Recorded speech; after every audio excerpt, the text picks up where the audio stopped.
As an artist making work about the climate and the environment, the most frequent question I get asked in interviews is, where's the hope? Usually it comes at the end of the interview, after diving into a thicket of scary and intense stories about the changing planet. The interviewer takes a breath and in a lighter tone of voice says, "So what can we be optimistic about?" Or, "Are there signs of hope?" And I appreciate the impulse to end in an upbeat way. It's a staple of the climate communications genre that you end on a positive note with a call to action. There's a broad agreement among climate scientists that hope is more motivating than fear. And this belief has held steady over the last few decades, despite a lack of conclusive evidence for it. In fact, a paper in Nature in 2017 entitled "Reassessing Emotion in Climate Change Communication" found that there's no single best way to talk about the crisis. Depending on your audience, fear and alarm can be just as motivating as hope. Or as David Wallace Wells has it, any story that sticks is a good one.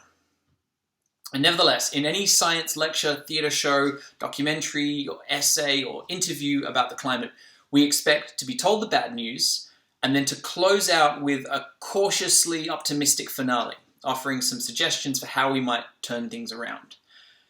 And I should be used to it by now. But still, I never know what to say.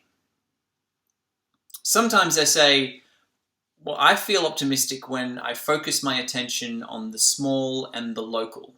Hope for me emerges when I work on a project that's local, that's close to hand, that involves a community where I can see real and tangible change. It can be helpful to take your eye off the big picture and get to grips with what's in front of you. We're mentally better equipped to think and operate at small scales, less so to think about the entire world. So it can be psychologically healthier for us to focus on what is near to hand rather than to be continually plugged into global news. That doesn't mean that the big picture isn't grim. It is. But purely focusing on the bad news in the world, of which there is and always will be plenty, will overwhelm you with hopelessness. And despair is a kind of nihilism that we have no time for. Sometimes I talk about the fact that because the problems are intersectional, the solutions are too. Climate and global change cuts across every facet of our lives. The damage we're doing to the biosphere stems from the way we eat, the way we travel, the way we work, the inequalities of class, race, and gender, and so on. But because the problems are everywhere, that means the solutions are everywhere too. It's all one connected struggle, and therefore there's no wrong place to start. As Ben Yo argues, the best way to get involved is to do what feels authentic to you.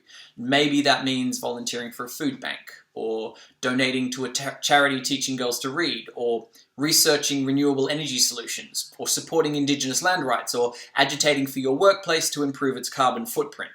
Just begin, and there are so many opportunities to go deeper. And sometimes I discuss the fact that the changes we've been waiting for are coming, often faster than we realize. Popular opinion has shifted drastically in the last few years.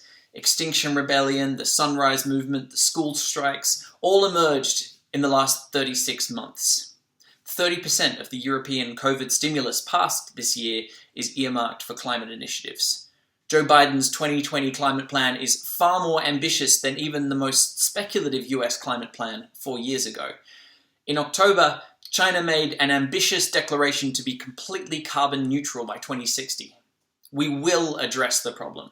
It's a question of when, not if. And of course, critically, how much damage will be done in the meantime, and to who. Politicians, as always, are the last group to accept change to the status quo.